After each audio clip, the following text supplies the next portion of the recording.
Happy Saturday, everyone, and happy birthday, Devea. I hope you have a fantastic birthday weekend. It's going to be a good time. And we're going to start it off the right way for everyone here. So let's talk about what we got going on. We got a plank to down dog for 3 to 5 reps, quad plank for 10 to 20 reps, 10 to 20 seconds, into a forearm plank rock for 20 seconds of just steady movement, floor pike hold, 15 to 30 seconds of holding, and then a prone shoulder raise of 6 to 10 alternating reps, working on that nice overhead position and core engagement. We have 2 rounds there. We're going to move into this little piece right here with a half Turkish get up of 5 per side, some side plank reach through for 15 seconds a side, and humeral glide to knee push up for 3 to 5. So this little piece here for some shoulder stability work and just some nice heat for the shoulder before we start moving into some dynamic work. Our next phase is going to be focusing more attention on the dumbbell snatch, which we have our little sequence that we like to play with. Dumbbell deadlift for 3, dumbbell sumo deadlift high pull for 2, and that snatch for 1. Repeat on the opposite side, and you can hit that up for as many rounds as you need to, moving into the work set and your practice round of work. Once you're done that snatch work, we're going to move into that practice round, get yourself primed and ready to go, and then we'll take on the workout. So the workout today is kind of inspired by a 17.1, one of the old open workouts that we got to redo this year, but we are going to do a descending ladder instead of an ascending ladder. So what we got for you guys is 50, 40, 30, 20, 10 alternating dumbbell snatches, and you're going to do 15 burpees in between each set of in between each set of snatches. So you'll do 50 snatches, 15 burpees, 40, 15, 30, 15, 20, 15, 10, 15, done. So having some fun with that, using those burpees as a chance just to spend some movement time without a dumbbell in your hand, but it's going to be a good time, and I'm excited to see this one taken down. Let's get you prepped, let's get you ready, have a good Saturday. All right, you guys, let's get ourselves warmed up. We'll get our feet under the hips, we'll take the arms up big and tall, we'll stretch it to one side, we'll take it to the other side. And then from here, we're going to take those shoulders way up to the sky, shrugging the shoulders and then coming back down with those shoulders. And then again, shrug and back down. One more time, little shrug and back down. Let's bring the hands down behind the neck, pull the ribs in, we'll reach through the elbow, down, reach through the elbow, and down. 2 more, reach, and down, and reach, and down. Big stretch overhead. Take those arms down to the floor, touching those toes. Walk up the shins, nice flat back. We'll come down to frame the foot. We'll step back into our lizard. Inside hand is going to reach up. We're going to rotate forearm to the floor. We'll come back up. And then we'll rotate forearm to the floor. Come back up. And rotate forearm to the floor. And back. We'll plant the hand. Step back into our down dog. Reaching those hips, setting those shoulders nice and strong. Just walk the heels one at a time. Just waking things up a little bit. And we'll come back into our plank. Stepping the other foot up. Nice and square in those hips. Take the inside hand to the sky. Rotate, forearm to the floor. Back up to the sky. Rotate, down to the floor. And take it up. And then rotate and back to the sky. Plant the hand, step back into that down dog, reaching those hips. And again, just walking the heels out, nice and slow, feeling them out a little bit. Come back into our plank, tiptoe those feet up, and roll ourselves up, big stretch, little reach, yeah. And let's get ourselves ready for action. If you need to do any extra upper body, lower body stuff, please pause the video, take that down for yourself and get those shoulders and bodies ready for what's to come. Our first movement today of our work set is going to start off that plank to down dog. A really nice opportunity just to really open up the lats and get the shoulders moving. Let's get our hands under the shoulders. We're going to get ourselves set up in that good plank. So the ribs pull in, pushing the shoulders to the ceiling. We're going to pull the hips back and up, softening the knees as we find that nice overhead position. So the whole time we're focusing on the shift, we're softening the knees to allow our hip angle, and we're always pushing through those shoulders so we can activate and keep that shoulder nice and stable. The armpits point towards the toes the whole time, almost like those lats are giving you a big hug. So we're wrapping around your body, and we get that really nice activation, so we have that space between the shoulder and the neck. Our next movement we're looking at is our quad plank. So we're still focusing on those shoulders, and we're gonna focus from a tabletop position. So my hands just outside the shoulders, gripping the floor. I push the shoulders up, pull my ribs in again, so my sternum and belly button come a little closer together. And then I'm gonna lift my knees about an inch off the floor. I'm gonna pull my hands and my knees together. They're not gonna move. I'm gonna actively pull inwards towards my center line. And that's gonna create a lot of solid tension. So we're always pushing and pulling into that center line to maintain a nice stable table.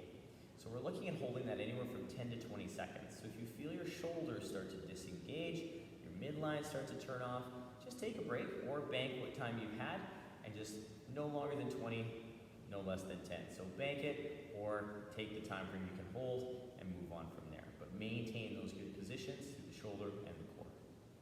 Our next exercise, we move down to our forearms. So we're still focusing on that shoulder engagement plus that core engagement.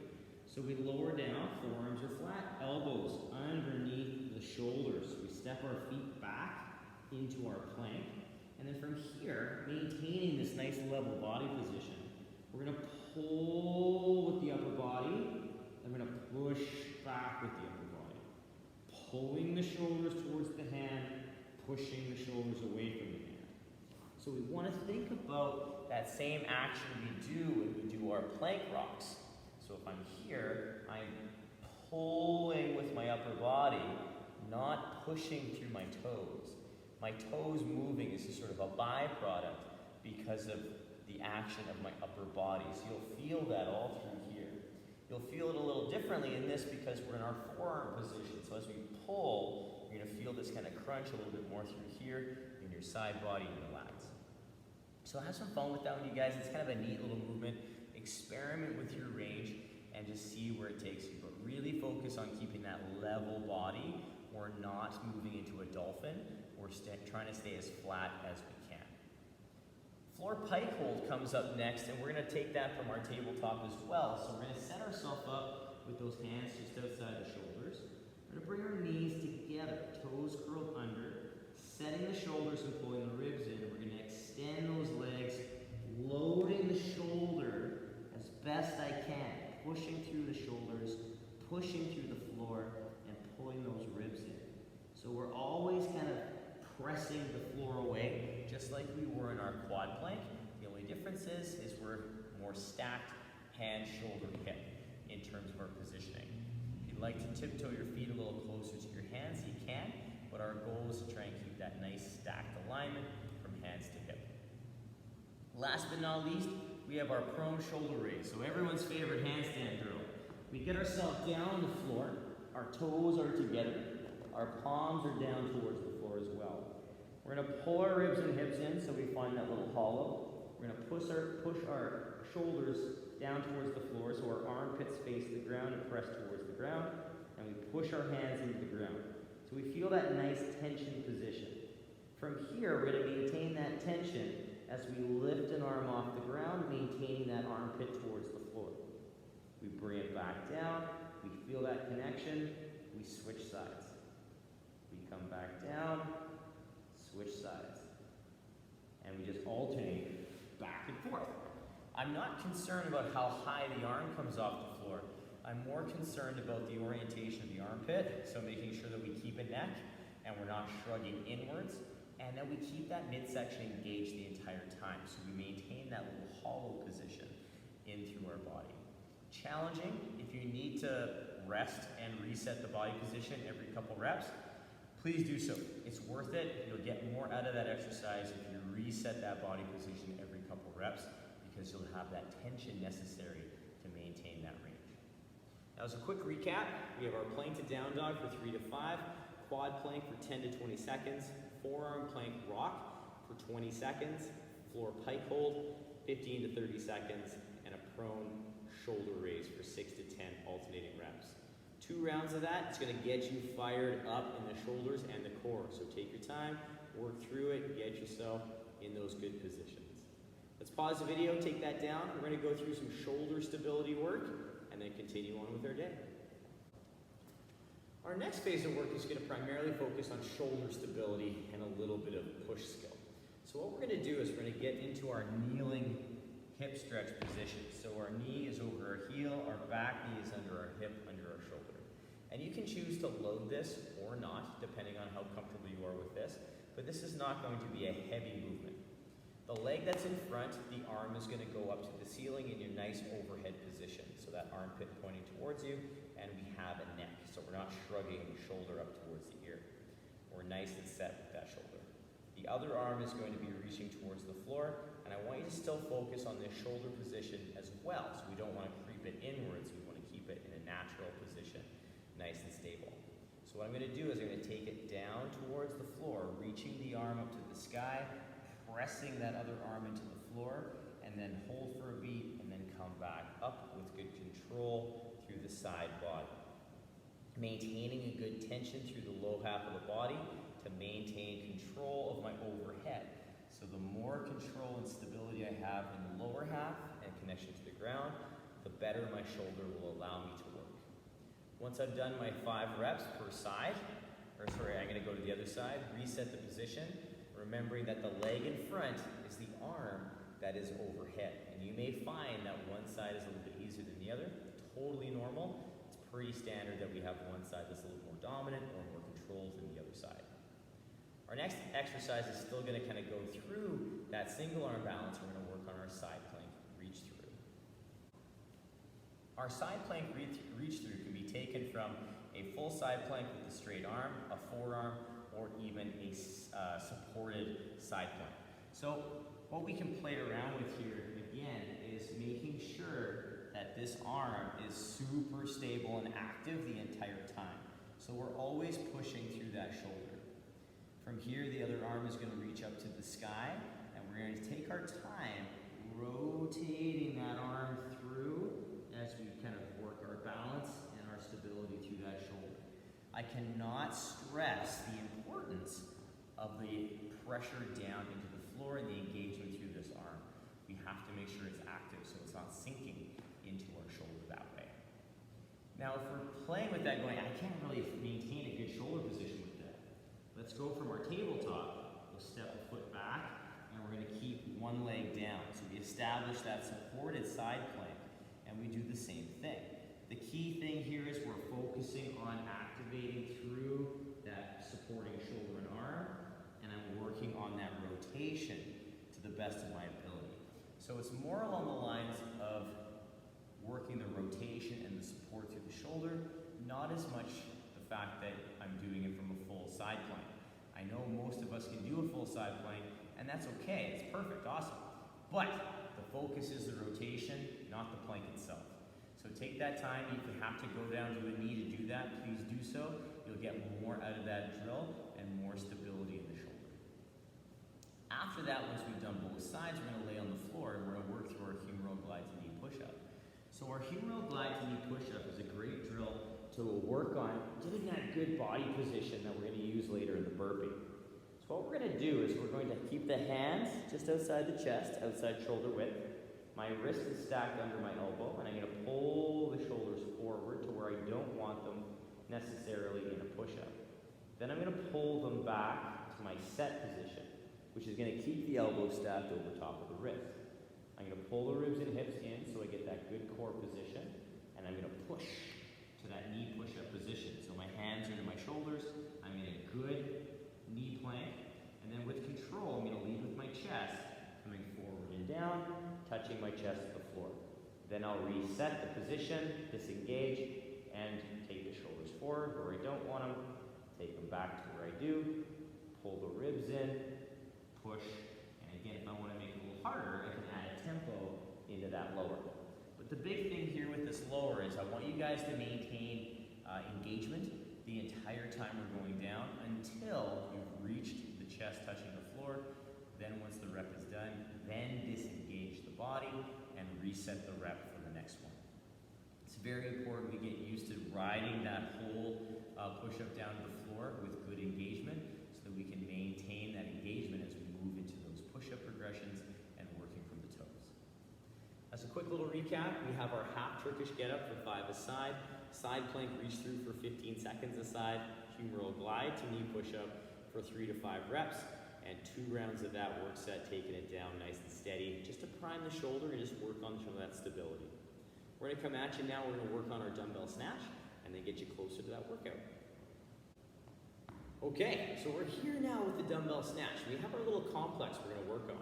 So we're gonna work on a sumo deadlift for 3 reps, sumo deadlift high pull for 2 reps, and then 1 snatch, and then repeat on the opposite side.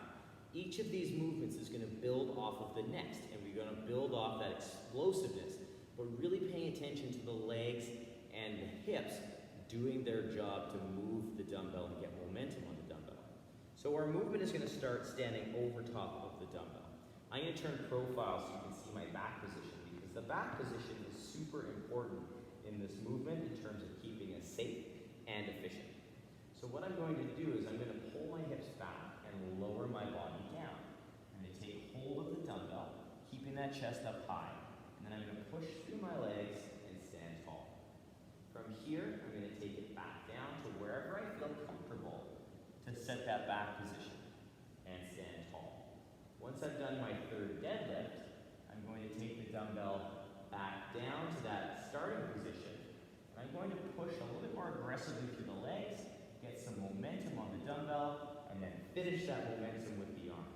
So I'm allowing the legs and hips to start the dumbbell moving upwards, and then I'm guiding the dumbbell into that high pull position. I'll take it back down again, get set, push through those legs, guiding the dumbbell with the arm, and then allow the dumbbell to come back down. I don't have to hold it up here for any allotted time. I hit the sternum position, come back down. Then the next phase, we're gonna ride it right through, continue pulling into our dumbbell snatch. Same setup, same drive. Now I'm going to push, lock it out overhead, stand tall, bring the dumbbell down, and then switch sides and do it again. So the big thing with that complex, each movement builds off the next. We focus on our leg and hip extension in the first one, the deadlift. Then we get a little bit more oomph behind that leg and hip extension, guiding the dumbbell into this high and outside position. Very important. The in portion of the dumbbell will be close to the chest. The other side will be out on the outside. So we're not trying to keep it really close to the center line. We're just keeping that elbow in that nice high and outside. From there, we continue through and turn into that nice turnover, working on that dumbbell snatch and overhead position. So take the time, build each set, focus on those movements, and as you get closer to the workout, there's nothing wrong with tweaking the numbers and getting closer to more snatches opposed to more deadlifts. So you can always change the numbers to 1, 2, and 3 as you start to warm up and feel those legs doing the work, but use that deadlift to focus on that leg and hip extension. As a quick recap, we have our dumbbell deadlift for 3, dumbbell sumo deadlift high pull for 2, and dumbbell snatch for 1. Repeat on the opposite side. You can add in any extra cardio if you'd like to add in there in between the movement set. But take the time, work that skill, and let's rock this work set. We've made it to the workout, everyone. It is 50, 40, 30, 20, 10 dumbbell snatch, alternating reps with 15 burpees at the end of every set of snatches.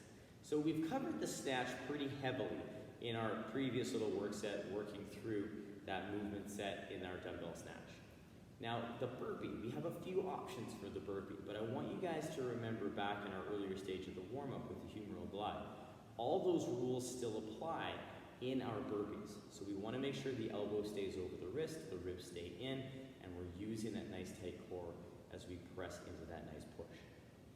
It's just a little more dynamic. So I'm going to go through a couple different variations of the burpee that we can experiment with. First one, straight up, full burpee, hands come down, we jump, we lower, we press up. Other variation, we come down, we step and lower, step it up, and finish off, or any combination of those two. So with that movement set, if you feel comfortable jumping but you want to step up, be my guest. If you step back and you want to jump in, also be my guest. If you want to mix and match throughout the workout as you get fatigued or more recovered, please do so as well. I want you to pick the burpee style that's going to allow you to maintain the best position possible for you during this work set. Now, if we're choosing to do the squat thrust, which is totally legit, we have a few different focuses. What we want to focus on is that hand staying under the shoulder the entire time, and our ribs staying pulled in for that good plank position with those strong legs. The shoulder always stays over the hand, so there's no movement or drifting of the shoulder in terms of its location with the hand. So we want to make sure we're focusing on that good push. So what we're going to do is we come down, pushing through those shoulders. Jump the feet back, jump them in, shoulders don't move, or you set that, step it back out, step it in, and up. So a couple variations for that. Again, same idea, mix and match those variations. If you struggle getting into that plank or maintaining that shoulder orientation over the hand, step back into your plank and then jump in. There's a lot of different ways you can make that to build that kind of strength and position in that burpee or squat thrust. So really pay attention to those key points in those movements. Have fun with this one, you guys. It is going to be a gasser. So again, as a quick recap, we have 50 alternating dumbbell snatches, 15 burpees, 40 dumbbell snatches, 15 burpees, 30 dumbbell snatches, 15 burpees, 20 dumbbell snatches, 15 burpees, finishing off with 10 dumbbell snatches and 15 burpees. Have some fun, you guys. Enjoy this one. It's going to be a gasser, all right? But enjoy. If I do not see you throughout the weekend, please have a fantastic May-long weekend. Devea, have a fantastic birthday weekend. It's exciting, super fun. I hope you have a blast. Until we see you soon, work for quality, have a ton of fun. Bye, you guys.